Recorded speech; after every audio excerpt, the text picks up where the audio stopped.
Halo, selamat malam. Apa kabar? Apa kabar? Apa kabar semuanya? Halo, ada Neni, ada Michelle, ada Dokter Yu. Apa kabar semua? Selamat malam. Dan malam hari ini seperti iklan saya, saya mau, halo Vera, saya mau undang Dokter Yu Hasan, sahabat teman baik saya, yang mau ngobrol santai mengenai kecerdasan emosi di tempat kerja. Luar biasa ya. Pasti teman-teman semua di sini yang mendengarkan atau yang mengikuti IG Live malam hari ini, kita mau belajar, mau dengar cuplikan-cuplikan apa sih yang namanya kecerdasan emosi, kemudian pentingnya memiliki kecerdasan emosi yang tinggi di tempat kerja. Oke, saya mau panggil dulu Dokter Yu. Dokter Yu.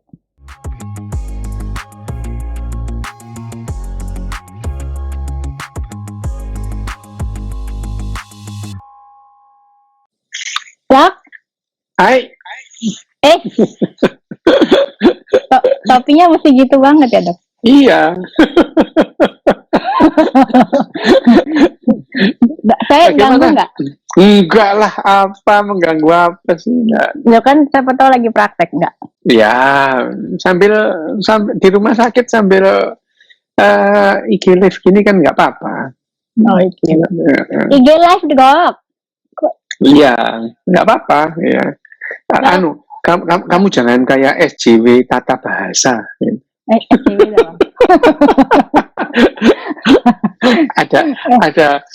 ada teroris grammar dulu kalau grammarnya salah.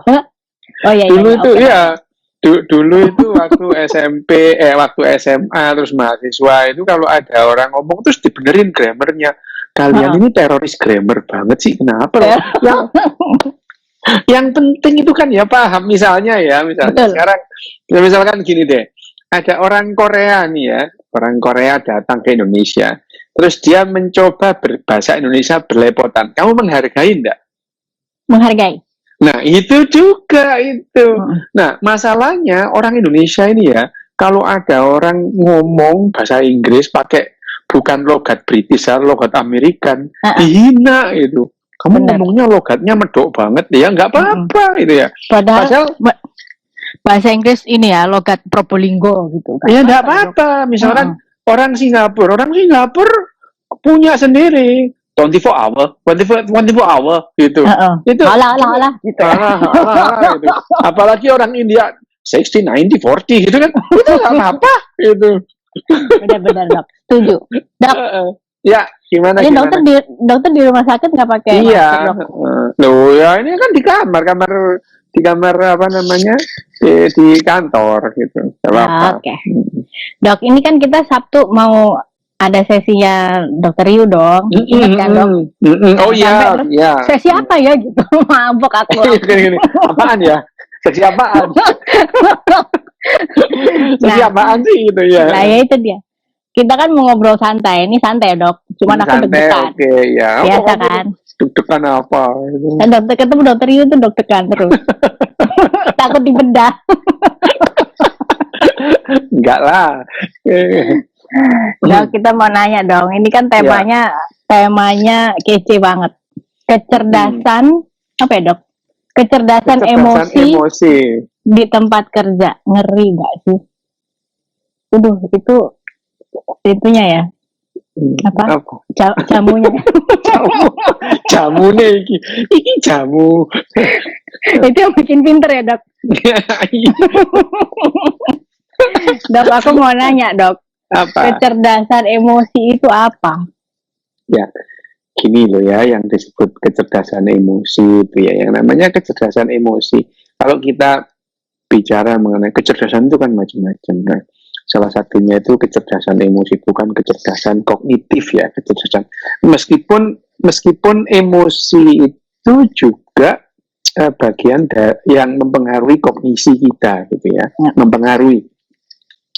Tapi kecerdasan emosi itu adalah perilaku kita ini kan perilaku kita itu lebih banyak didrive oleh faktor emosi ketimbang faktor rasional. Ya itu ya. Kita udah pernah bicara misalkan Mia ini ya, ini jam berapa di sini? Jam berapa nih? Jam 8 ya. Jam 8 misalnya, jam 8 mau pulang nih, udah waktunya pulang nih gitu ya. Ini udah waktunya pulang. Ya itu adalah keputusan rasional gitu ya. Itu keputusan rasional. Tapi terus Mia itu ngambil tas, terus kemudian ngambil kunci di tas, keluar ke lift, terus kemudian mencet lift, terus kemudian pakai kartu macam itu nggak pakai mikir, itu otomatis saja itu. Ya, terus dari kantor sampai ke rumah nyetir juga nggak pakai mikir, belok kiri, belok kanan, tahu-tahu sampai rumah aja itu. Itu adalah hal-hal yang didrive oleh otak emosi kita yang ada dalam memori jangka panjang.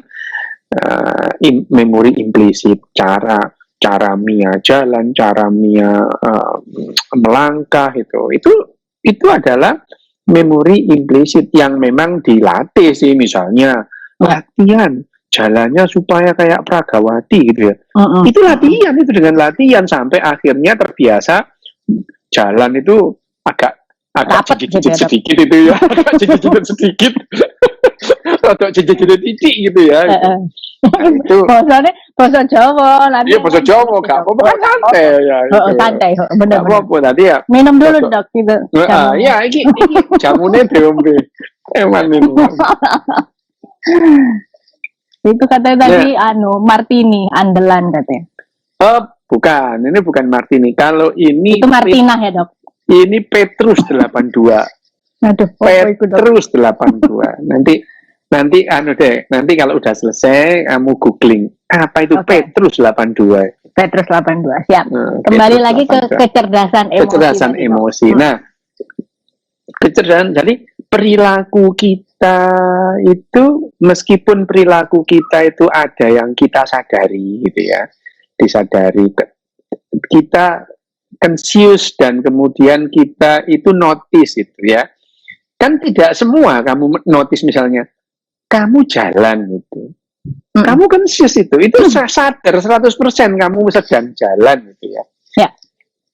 Tapi dalam berjalan itu seringkali banyak lah, hampir 90% lebih itu kamu tidak notice apa yang kamu lakukan gitu.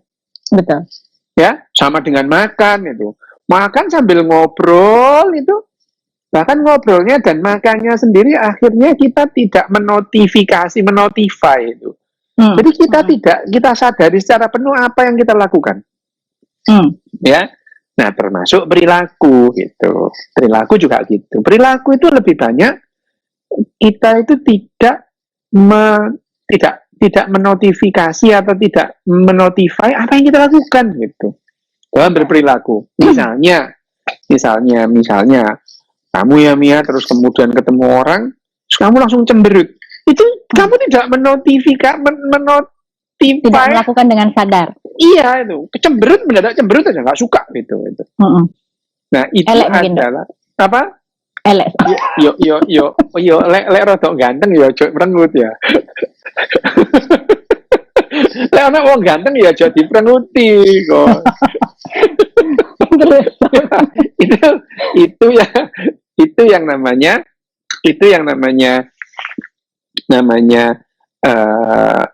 bahwa perilaku kita lebih banyak didrive atau dikendalikan oleh otak emosi kita gitu. Nah, sehingga akhirnya karena yang namanya otak emosi itu mengendalikan mayoritas tindakan kita gitu ya.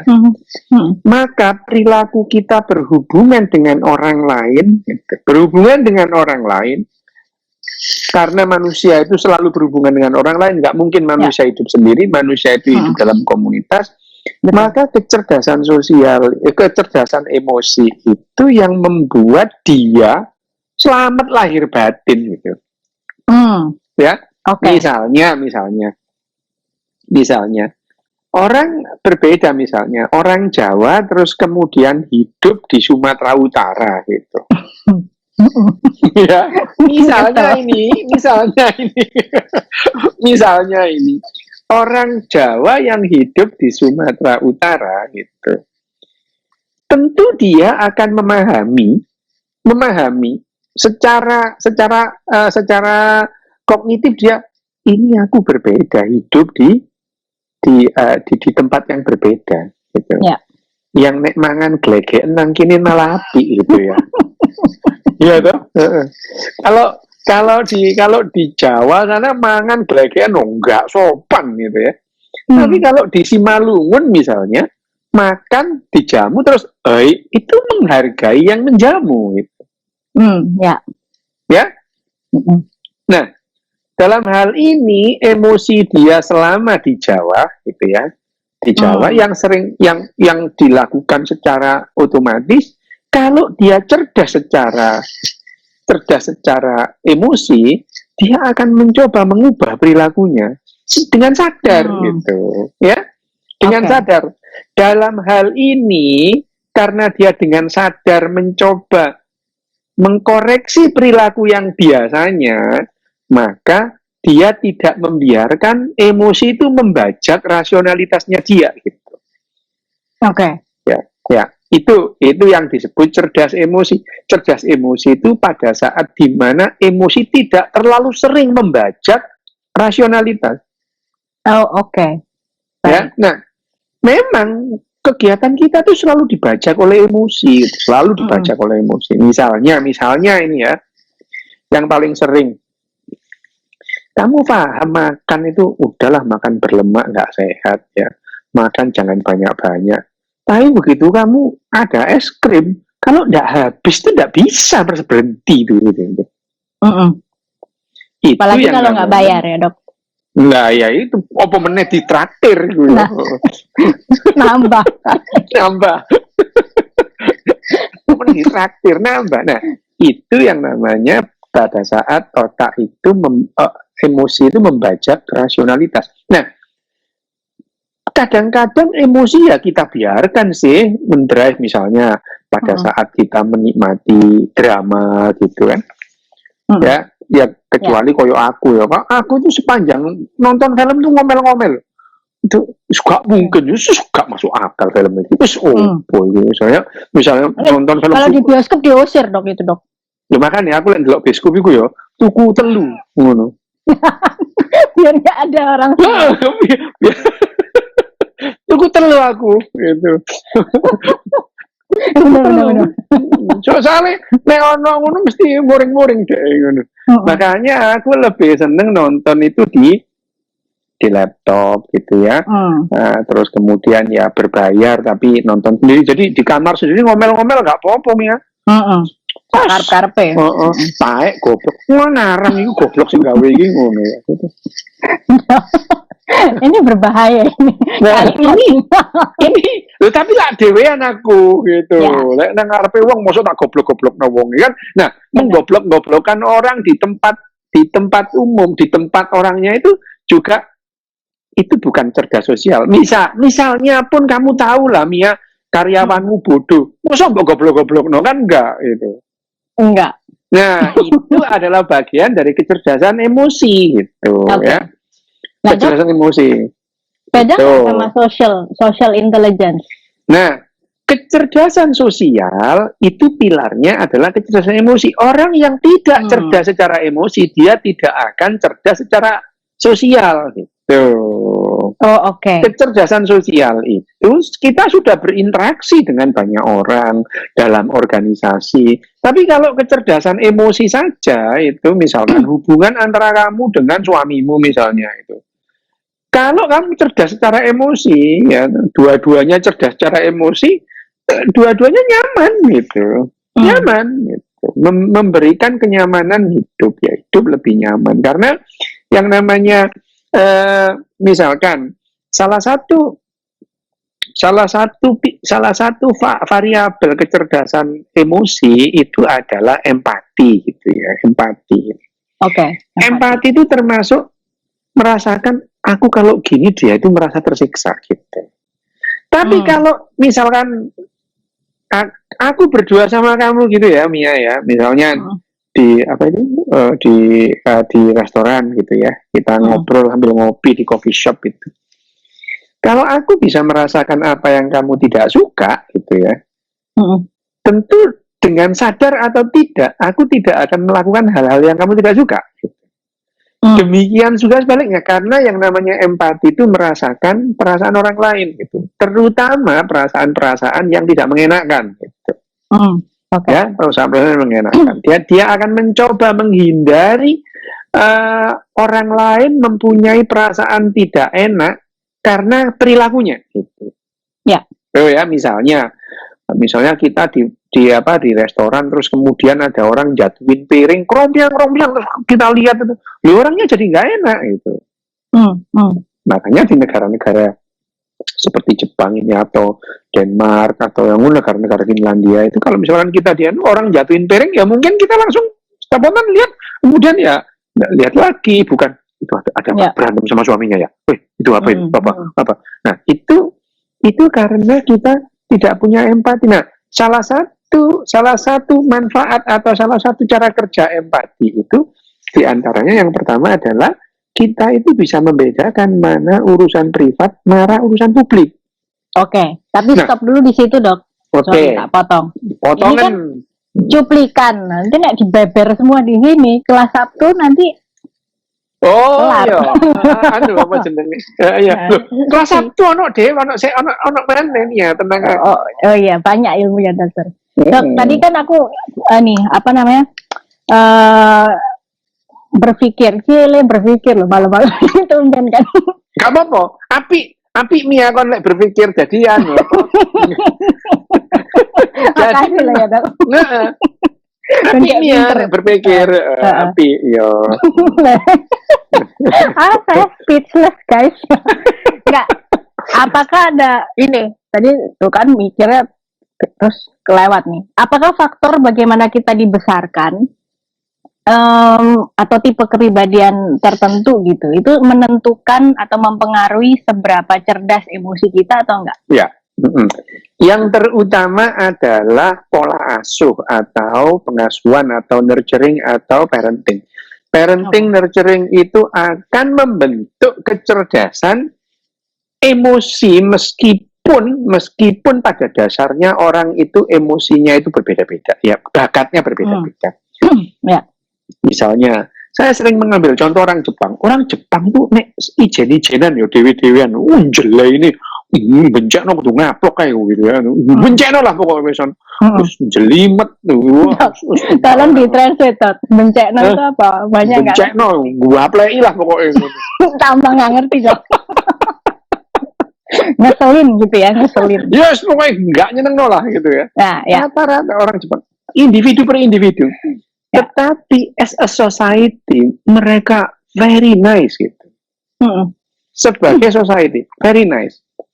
Coba ya, kamu misalkan di stasiun mana Ginza atau di stasiun Central Station atau di mana lah itu ya, terus kamu coba kamu pura-pura bingung, nanti parani wong kon, kamu kesasar kah gitu.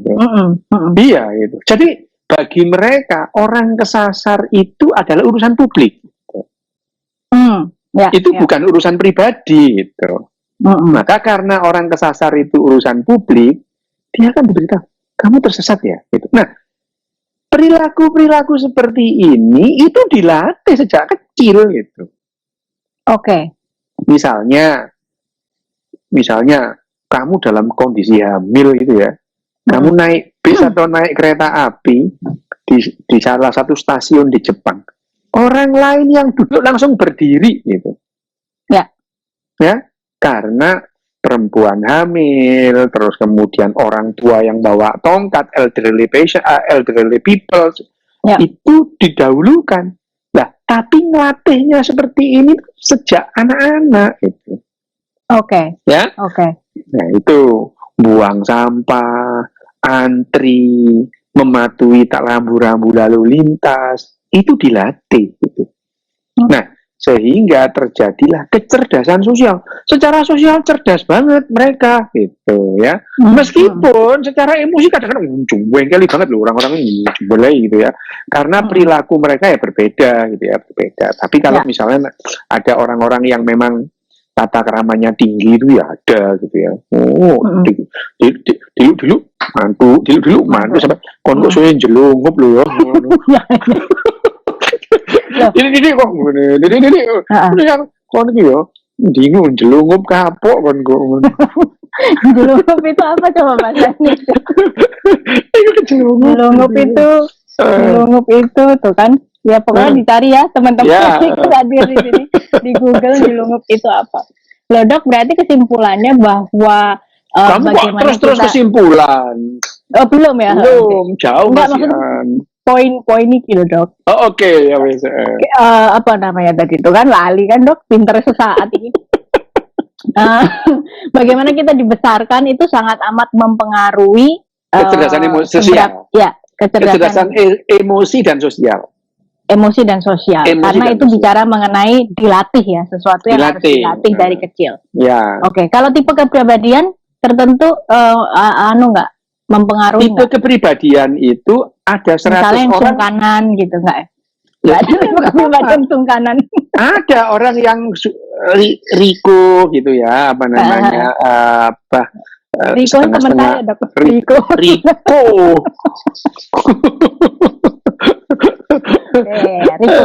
Ya Riko itu. Terus kemudian ada yang celingus gitu ya. Celingus itu dia itu pemalu.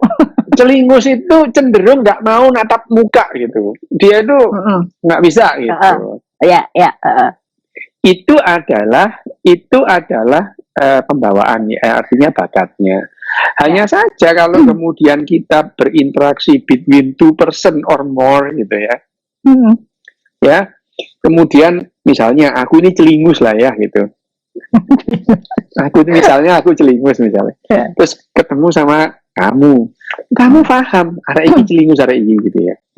Ya. Tapi secara emosi tadi kamu berempati. Anak ini memang tidak suka dipandang-pandang matanya gitu ya. Jadi kamu berusaha membuat dia ya nggak apa-apa nggak mandang mata gitu. Nah itu kecerdasan emosi yang seperti itu membuat hubungan interpersonal between two person itu jadi ya itu menjadi no problem gitu ya. Nggak apa-apa memang begitu kok gitu ya. Gitu. Toh dia tidak memberikan tidak nyakitin siapa-siapa gitu.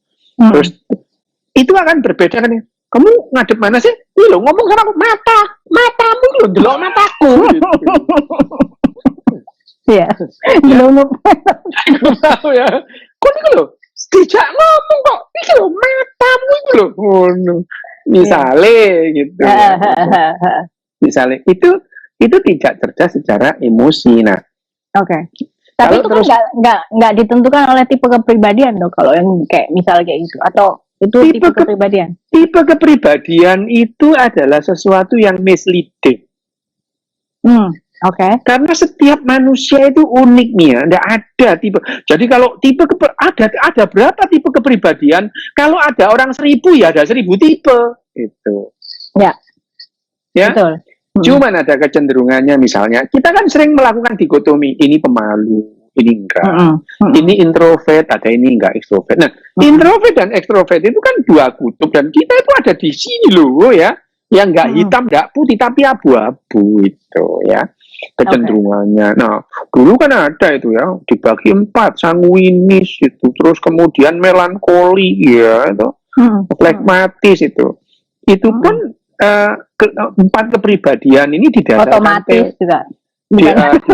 Otomatis itu semi otomatis kayak sepeda motornya kontributif pokoknya pasif itu lah ya ono ae wong iki ya gitu. Nah iya. Nah kalau ada 100 orang ya ada 100 kepribadian. Ada 100 kepribadian. Nggak ada. Nah sekarang memang berbeda-beda, hanya kalau setiap orang dilatih misalkan untuk berempati, karena empati itu karena latihan, nggak bisa. Mbok kamu itu yang empati, nggak bisa gitu. Tapi dilatih. Dilatih misalnya latihan. Masuk kamarnya orang harus ketok-ketok gitu. Ya. Oke. Ya. Dan itu ditunjukkan oleh seorang ibu pada saat ngajari anaknya misalnya. Masuk kamarnya ya diketok-ketok dulu. Mama masuk boleh nggak? Gitu. Ya, masuk gitu. Ya. Nah, Dok, ini ada yang nanya, Dok. Berkaitan dengan tadi itu lingkungan di mana kita dibesarkan. Nah, ini ada yang nanya dari DP_N. Bagaimana ya, faktor itu Dian lingkungan? itu. Ya, kenapa? Apa katanya dia?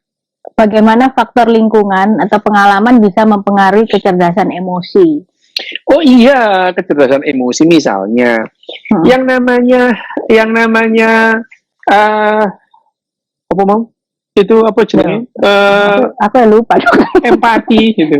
Empati itu dilatih gitu. Nah, untuk melatih empati itu ya bukan hanya satu latihan misalnya.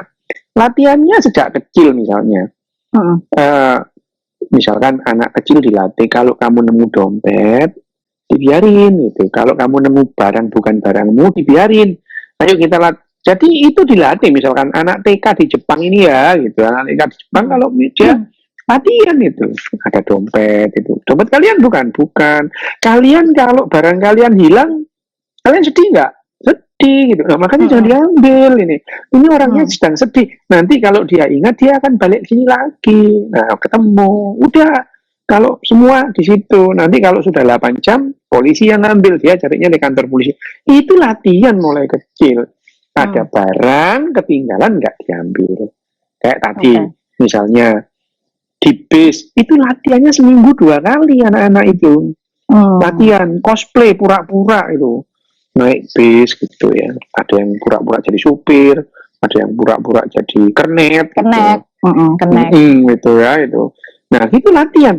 Dan ini dilatih. Latihan buang sampah misalnya gitu ya. Jadi kata kuncinya dilatih ya. Sejak kecil latihannya gitu. Latihannya sejak kecil itu makanya. Tapi kalau sekarang udah gede gini, Dok, gimana latihan? Ada modul masih untuk ada harapan, orang dewasa. Iya.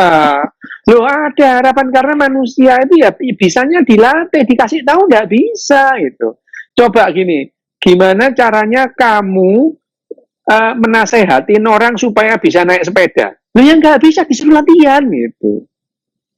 Dinasehatin tok nggak bisa. Ya nggak bisa, latihan gitu. Diberitahu. Beliin sepeda, terus dilatih. Nah, itu sepeda sing larang pisan ya. Sing murah.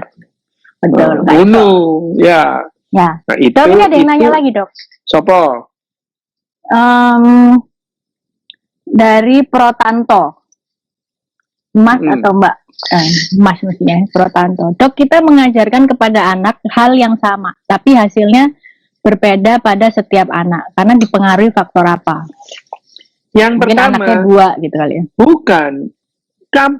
Mengajarkan tapi tidak melatih gitu.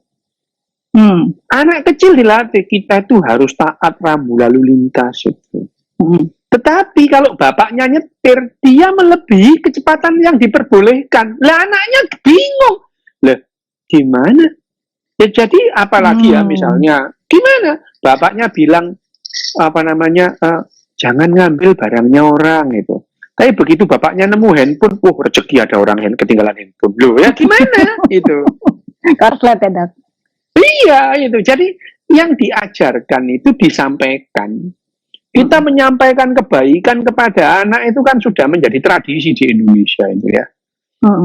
Tapi orang tuanya tidak melakukannya gitu. Anaknya dikasih tahu A, tapi orang tuanya melakukan B, C, D, E tanpa melakukan A sama sekali gitu. Misalnya kita itu harus mentaati rambu lalu lintas. Bapaknya setiap saat melawan rambu lalu lintas. Ngebut di jalan tol lebih dari 100 km per jam. Ada rambu dilarang belok ya belok. Ada busway kosong jalurnya dimasukin. Nah, anaknya akan melihat yang dilakukan bapaknya itu adalah yang harus dilakukan gitu. Oke. Nah, jadi di Indonesia itu tidak ada orang Tidak ada orang bisa membuang sampah karena tidak pernah dilatih caranya membuang sampah yang benar. Tidak pernah ada orang mentaati rambu lalu lintas karena tidak dilatih, bahkan dilatih, diberi contoh untuk melanggar rambu lalu lintas. Misalnya bapaknya ngebut 160 km per jam, ibunya teriak-teriak, hebat ya papa ya. Lah, anaknya ini kok ini loh ya, yang namanya melanggar undang-undang ditepuk-tepuin gini kan ya, itu. Terus bapaknya juga pamer gitu ya. Ada misalkan dilarang masuk, bapaknya masuk terus bilang, "Pak, ini kan gak ada yang berani sama bapak." Loh gitu. Gimana itu? Jadi dimulai dari hal yang sederhana ya. Yang namanya diajarkan itu ya orang tuanya juga harus melakukan hal yang sama. Misalnya nemu handphone, ya handphonenya itu jangan diambil, biarin aja, itu nanti orangnya itu akan ngambil gitu. Ya bukan wah ini rezeki nih gitu, lo rezeki orangnya orang hilang rezeki gitu.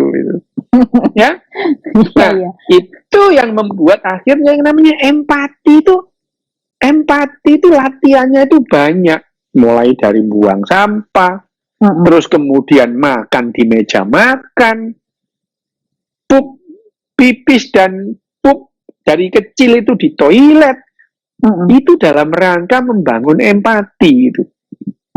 Kecerdasan emosi. Jadi meskipun orang Jepang tadi itu yang aku cerita, person to person itu gua play ini setengah mati gitu ya. Kalau personal lo ya gitu. Begitu as a society itu, they are very nice. Mereka itu baik banget itu. Ada orang tersesat ya, kesasar kah? Tapi nang disampaikan Mas, itu ya itu. Tapi pasti logatnya nggak gitu dok, kan Jepang. Ya ini anu apa Jepang anu Tambak Sari. Tambak Rejo dok. Lah yo, Tambak Rejo. Mas sampean kan nanti le. Ya apa sampean kesasar yo ngono. Itu kan. Saya tahu duduk lek nang Surabaya kan. Ono Jepang kesasar. Cek apa. Ngono ya. Iya. Tambah dikapokno. Ono londo kesasar. Jarno. Suwokur. Lha iya, malah kesasar tambah dikeploki itu. Malah di ini IG live ya. Lah makanya. Nah, itu apa kaitannya, ini ada yang nanya sekaligus. Kalau tadi harus dilatih gitu ya, dilatih. Berarti ini berkaitan erat dengan kedisiplinan, dok. Kalau misalnya melatih kecerdasan emosi itu. Lah ya justru disiplin itu dilatih, kok. Latih disiplin lah gimana misalnya ya? Nggak bisa mut-mutan gitu ya. Nggak bisa. Latih disiplin itu sejak kecil misalnya. Di negara-negara yang sudah maju, yang tingkat kebahagiaannya itu tinggi itu, Denmark, Swiss, apalagi ya Finlandia itu. Mereka itu latihan untuk melatih disiplin itu sejak bayi gitu. Disiplinnya bagaimana ngelatih bayi disiplin? Mereka itu ya di Jepang juga ya, begitu orang tuanya itu melahirkan di rumah sakit, enggak perawat, enggak bidannya, enggak dokternya ngasih tahu caranya memperlakukan anak nanti kalau di rumah gimana. Sampai rumah emak sama bayinya tidur dipisah. Kalau nangis, pastikan dia satu tidak lapar dan popoknya tidak basah. Kalau terus kemudian tidak lapar, biarin aja nanti nangisnya berhenti sendiri gitu. Bukan lantas digendong lah, besok nangis lagi gitu. Kan tadi udah nangis, kok nangis lagi? Besoknya nangis itu karena dia merasa kalau digendong itu dia nyaman. Besok akan dia otaknya akan sensing, oh kalau aku nangis aku digendong jadi nangis. Makanya kamu jarang, hampir nggak pernah lah di Jepang ada anak tantrum gulung-gulung gara-gara nggak ditukokno permen itu. Kau itu karena dilatih disiplin sejak kecil, misalnya pipis dan pup itu di toilet gitu. Sejak bayi. Jadi ibu itu kalau ganti popok itu di toilet gitu. Ganti popok di toilet. Kalau popok sudah diganti, sudah selesai, baru dikeluarin gitu. Ganti popok. Pup juga gitu di toilet, pipis di toilet. Nah, itu ngajari disiplin. Disiplin itu ya? bukan terus dikepui plak-plok, nggak ngefek gitu. Nggak ngefek gitu. Itu yang mendidik disiplin. Buang sampah. Kapan mulai anak diharuskan buang sampah? Sejak dia bisa belajar jalan. Harus buang sampah di tempat sampah. Jadi yang namanya kedisiplinan yang merupakan bagian dari kecerdasan emosi tadi juga merupakan hal-hal yang diterapkan pada modul-modul awal kehidupan anak-anak. Gitu. Ya. Nah, tentu saja untuk ngajari anak sederhana. Ya, ngajari makan di meja makan. Makan itu di meja makan. Meskipun masih di kereta dorong, dia ajak di di meja makan, disuapin. Jadi makannya di meja makan. Makanya anak Prancis, anak Jepang itu lihat orang Indonesia bingung. Ada meja makan, kenapa dia makannya di latar ya? Ada yang di bawah, ada yang diuber-uber sama pembantunya. Helikopter. Itu membuat kita tidak disiplin gitu. Jadi disiplin itu ditegakkan itu bukan atas dasar terus kemudian kita harus disiplin. Lah sing ngomong ngono lek ono acara ya molor kok ngono. Matane suwek ngene ngono. Loh, Dok, ini kan tadi bicara tentang anak ya. Maksudnya kita melatih seorang anak dari kecil untuk disiplin, untuk melatih punya empati dan lain sebagainya sehingga pada saat dia dewasa dia punya kecerdasan emosi yang cukup tinggi. Nah, tetapi sekarang pertanyaanku ini ya, gantian teman-teman yang nanya. Katanya kita kayak lawak, Dok. Mosok lawak? Siapa? Masa kita ada Mbak Ike cari sapa? Mbak Ike. Oh, arek iku jarno ae. Arek iku rada gak jelas. Kan kita bukan lawak ya, kita ini badut angin. Enggak, kita Nah, kan berkaitan sama berarti waktu Dokter Yu, waktu kapan itu kan kita pernah ngobrol bahwa seseorang yang atau komunitas yang memiliki kecerdasan emosi yang tinggi bisa menciptakan kebahagiaan. Nah, boleh dijelaskan? Oh ya, betul ya. Hubungannya apa? Hubungannya apa? Karena yang namanya kebahagiaan, pertama, kebahagiaan itu adalah yang disebut otak kita. Ya bukan hanya otak kita, otaknya tikus, otaknya kucing gitu ya. Mereka kucing dong kalau di Jakarta kucing. Di Surabaya aneh kucing. Oh iya. Ada yang bilang minta ditranslate, Dok, susah bayar. Oh ya, nang Surabaya kan gak ono pitik itu gak ono, PT gitu. Kursi juga nggak ada kan? Kursi. Kursi nggak ada. Lilin juga nggak ada. Lilin. Terus Dok, lanjut. Ya, nah. Memang betul yang namanya kecerdasan emosi yang berujung pada kecerdasan sosial akan menimbulkan kebahagiaan. Karena manusia itu tidak dia itu hidup dalam komunitas. Tidak mungkin manusia itu hidup sendirian. Ya, betul. Tidak mungkin gitu ya. Tidak mungkin manusia itu menjadi mandiri, itu tidak bisa itu. Jadi salah satu tujuan dari nurturing atau parenting itu bukan menyiapkan anak untuk mandiri, tidak itu. Tetapi menyiapkan anak bisa berkontribusi optimal untuk komunitasnya gitu. Berkontribusi sosial. Jadi wis gak zaman iku yo saiki diajari kompetisi, kudune diajari kolaborasi gitu. Nah, setuju, Dok. Ya, ini adalah masalah. Nah, kalau kita bisa berkolaborasi, kita kemungkinan besar bisa lebih bahagia. Karena ya, kembali, yang namanya otak bahagia itu apa sih? Gitu. Otak bahagia itu kalau ancaman terhadap kelangsungan hidup itu hilang, itu bahagia. Gitu.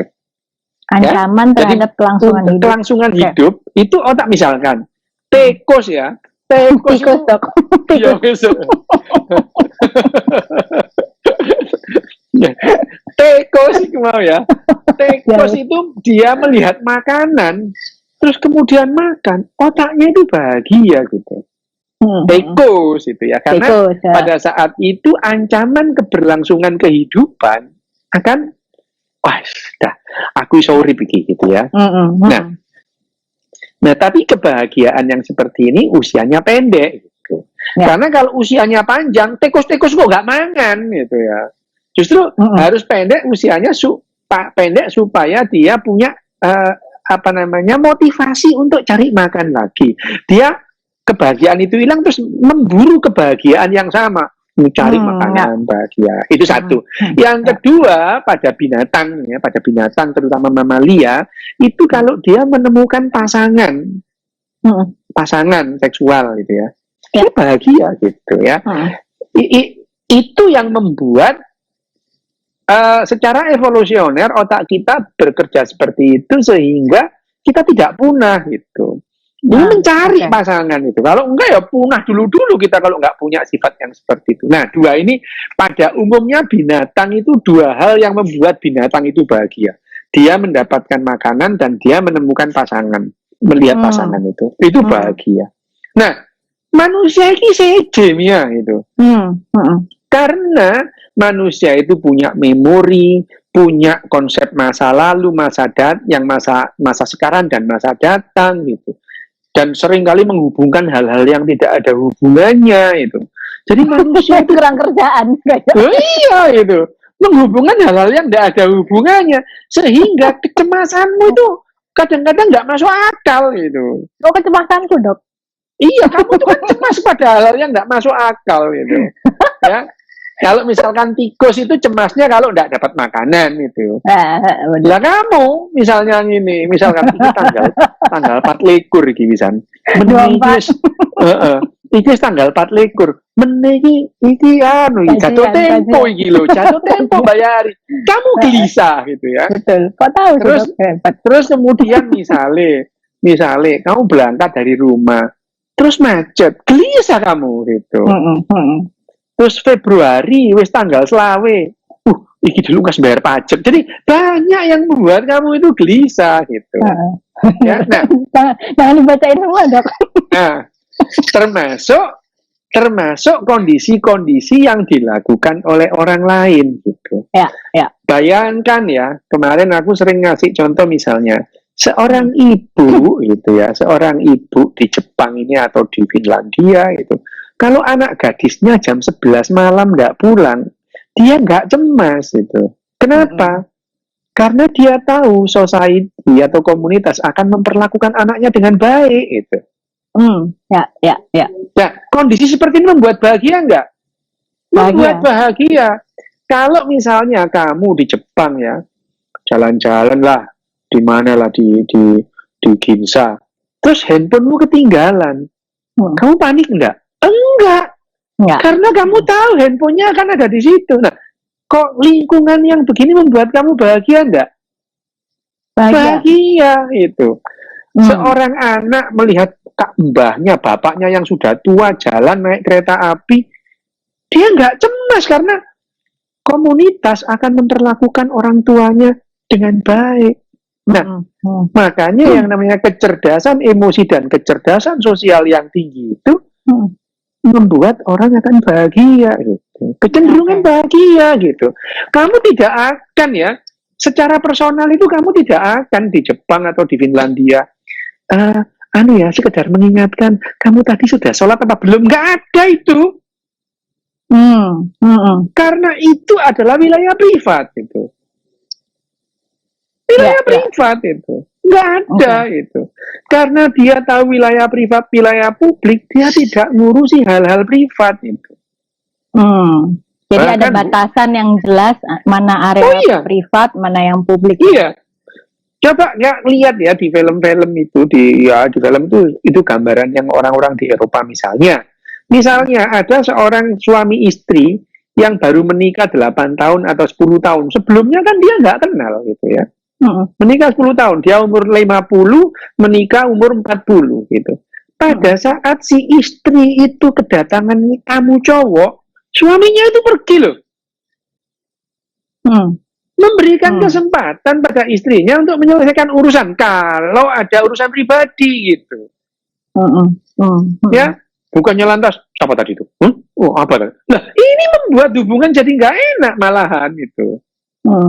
Ya. Itu bedanya, ini kecerdasan emosi. Jadi yang dilakukan di Jepang ini, di Finlandia, di Denmark, di Eropa, Kalau misalkan suami istri, ada tamu cowok yang suaminya nggak kenal, justru suaminya pergi gitu. Mungkin itu As karena long as mungkin karena itu Jepang. ada beda budaya nggak dok kalau begitu tuh maksudnya? Loh lah iya, tapi kan kita diberitahu sejak kecil mana urusan privat, mana urusan publik. Handphonemu itu kalau kamu tidak memberikan, nggak ada orang yang boleh pegang karena handphone itu wilayah privat gitu. Dompet juga gitu. Kalau misalnya dompetmu kamu kasihkan siapa, entah itu Ike, entah itu suamimu, itu berarti oke, kamu boleh buka. Ya, kamu boleh masuk sesuatu yang aku persilahkan. Tetapi entering private area without any permission itu tidak akan dilakukan oleh yang punya empati gitu. Jadi yang sederhana, orang berempati itu dia bisa memisahkan, bisa memilah mana urusan publik, mana urusan privat gitu. Oke. Nah, persoalannya, kembali ke persoalannya, persoalannya gitu. Coba diminum dulu dok itunya. Ya gitu. Terus mentek ya. Menyannya diminum dulu dok biar semangat. Persoalannya gimana dok? Persoalannya kita itu dibuat bingung dari kecil karena mana yang area publik, mana yang bukan karena kita dikasih tahu kalau ngurusi urusan orang lain itu kebaikan. Ya. Contoh. Yang namanya keyakinan itu wilayah privat. Keyakinan itu wilayah privat. Ya. Jadi sebetulnya mengingatkan orang sudah berdoa apa belum, sudah ke gereja apa enggak itu adalah entering private area itu. Hanya saja, nah kalau kita diajari ngajak orang sholat, ngajak orang berdoa, ngajak orang ke gereja, ngajak orang ke masjid itu kebaikan, lah bingunglah kamu mana yang namanya ruang privat, mana namanya ruang publik gitu. Sekali lagi ya, saya sering melakukan disclaimer, saya tidak mengatakan di Jepang ini atau di Denmark atau di Finlandia itu lebih bagus dari di Indonesia, enggak. Atau sebaliknya, di Indonesia sama di Jepang lebih bagus dari Jepang, enggak juga. Yang saya bilang ini berbeda. Berbeda. Minum dulu dok. Ini berbeda. Aku gak gas. Ini berhubung ini wis entek. Aku pindah iki. Ngeri deh minumnya. Dok, aku pindah iki. Nah, ini kan hubungannya kaitannya sama tadi tuh. Kembali ke topik besarnya kita yang mau kita bahas. Kecerdasan emosi di tempat kerja ya toh, di tempat kerja pada umumnya. Nah, berarti kan kita dari tadi kita udah bicara bahwa seseorang punya kecerdasan emosi itu perlu dilatih, ya kan? Ya. Dari kecil. Nah, tapi kan udah yang bablas nih kayak kita ini umur remaja kayak aku gini kan 18 tahun gini. Berarti gimana gitu kan? Mesti latihan berarti dari awal gitu. Ya itu tugasmu Mia saiki. Ya iki rek. Makanya tugas saya adalah tugasmu iku Mia. Manas-manasi teman-teman yang hadir di sini untuk daftar kelas 1. Ayo dok, promosiin dok. Dasar jualan. Enggak, maksudnya kembali ke topik tempat kerja itu loh dok. Nah itu apa yang harus kita lakukan sebagai karyawan, sebagai leader, sebagai istilahnya pemimpin di perusahaan ini untuk supaya masing-masing dari kita, staf, karyawan, dan diri kita sendiri punya kecerdasan emosi yang baik. Ya, memang yang namanya kecerdasan sosial, ya dalam hal ini kecerdasan emosi dan kemudian kecerdasan sosial di tempat kerja itu mutlak. Karena apa yang namanya pekerjaan, apalagi yang namanya perusahaan itu kan organisasi gitu. Ada banyak orang di situ. Misalnya di rumah sakit. Di rumah sakit ini ada 3.600 sekian orang lah ya. Pegawai gitu ya. Ada dokter, ada perawat, ada macam-macam. Mereka itu bekerja sama gitu. Yang akhirnya memberikan satu hasil gitu ya. Dan hasil itu yang optimal itu kalau kita kerja sama secara efektif dan efisien. Nah, kerja sama efektif dan efisien itu diperlukan yang namanya kecerdasan sosial gitu. Kecerdasan sosial misalnya di rumah sakit ya, di rumah sakit di Jepang gitu itu. Dokternya itu tidak merasa bahwa dia itu paling bermakna di rumah sakit. Dia paham betul kalau yang namanya electricity itu nggak nyala, dia juga nggak bisa kerja. Gitu. Oke, ya, gitu. Ya, itu. Jadi perasaan-perasaan begitu itu atau menotifikasi posisi itu penting. Gitu. Bukannya terus diajari waktu masuk kedokteran. Profesi kita ini profesi yang mulia tahe gitu ya. Kebanyakan fir kayaknya latihannya kebanyakan. Iku aku biyen Mia, iku dikulukno aku protes Mia. Kayaknya yang namanya profesi itu ya ndak ada profesi yang mulia, tidak mulia. Semua profesi itu sama gitu. Dokter Jadi di rumah bagaimana menempatkan diri gitu ya maksudnya. Nggak ngerasa paling penting gitu. Nah, itu dilatih gitu. Bukannya terus kemudian orang ahli hukum sejak sekolah diberitahu kita ini nanti profesi kita itu profesi yang mulia. Yang namanya notaris pun juga digituin ya. Ekonom juga digituin. Jadi sejak kita sekolah masuk kuliah hari pertama diajari jadi narsis kita ini gitu. Ya, terus kita dilatih untuk berkompetisi, bukannya untuk berkolaborasi gitu. Iya. Oke. Nah, itu yang namanya kecerdasan sosial, itu adalah bagaimana kita bisa menempatkan diri kita berkontribusi optimal pada komunitas kita, pada populasi kita. Itu yang namanya kecerdasan emosi dan sosial. Dan itu tidak bisa kayak gini diomongin gini, nggak bisa gitu. Itu dilatih. Gitu. Dilatih. Nah, latihan-latihannya beda-beda. Kalau misalnya kalau misalkan di Eropa gitu, di Eropa itu ada sesi-sesi yang seperti itu untuk meningkatkan kerjasama dalam organisasi, misalkan perusahaan. Tapi yang nggak outbound gitu. Itu kan di Indonesia outbound. Kalau manfaatnya gitu ya. Tapi ada modul-modul yang membuat dia itu dia itu bekerja sama secara efektif dan efisien gitu. Nah, itu tugasmu Mia membuat modul kayak gitu. Oke. Berkolaborasi sama Dokter Yu ya. Ya boleh. Janji lah, Dok. Janji ya. Janji. Nah, Dok, ini kan aku mesti lek ono wong ngomong janji ku eling koncoku jenenge Janji Wibowo. Mbok arek iku mati apa gak yo? Waduh, gak kenal. Nah, kita ini kan menuju kepada apa? menit terakhir. Tak nomnya. Ya apa kan dibagi aku. Loh, ya apa? Ini kan menuju menit-menit detik-detik terakhir, ya kan? Detik terakhir, oke.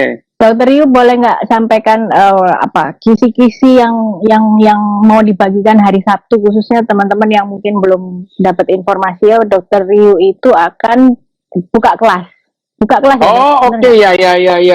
Oh, hari Sabtu ini. Itu kan kelasmu. Ya. Tapi kan kolaborasi kita. Ya wes oke. Jadi kisi-kisinya itu gini. Kisi apa yang nanti mau dibagi? Nah, Sabtu itu kita akan share atau menjelaskan apa-apa yang perlu dilatih untuk meningkatkan kecerdasan emosi dan sosial.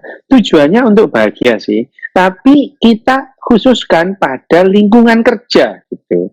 Bagaimana menciptakan lingkungan kerja itu kemungkinannya itu jadi lebih membahagiakan, lebih menyenangkan gitu ya.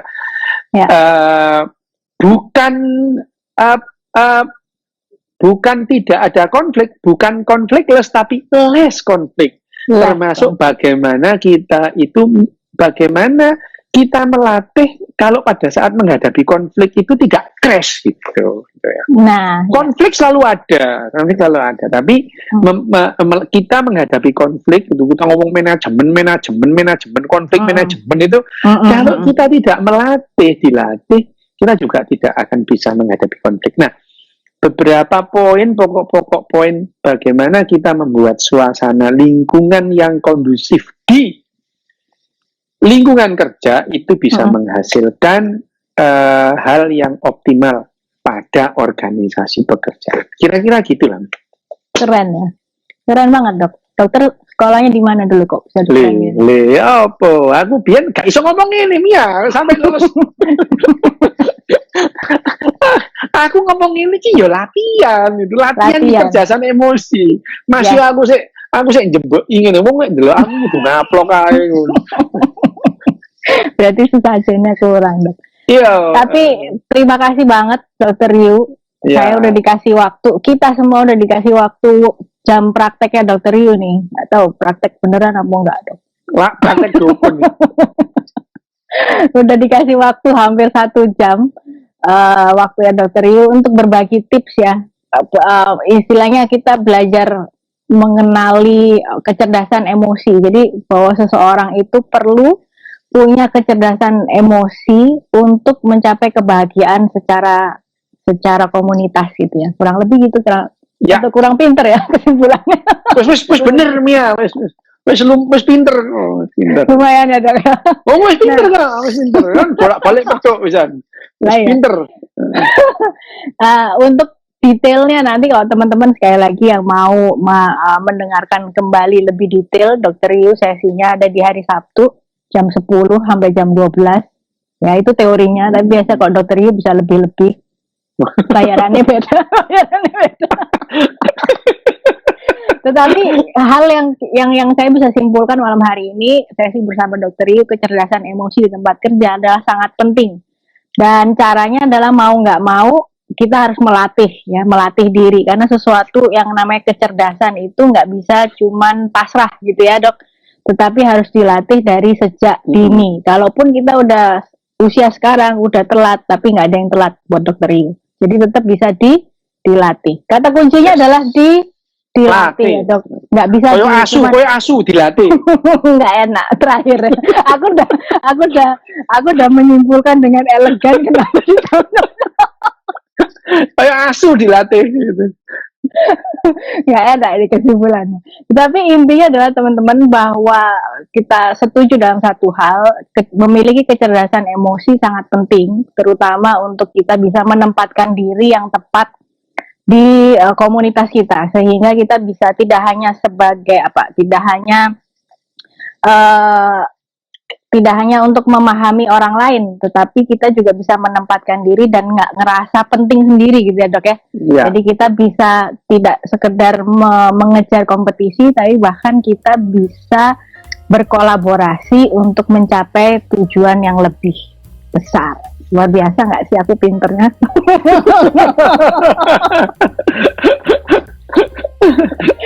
Oke, sekali lagi thank you Dokter Yu, terima kasih matur nuwun sanget.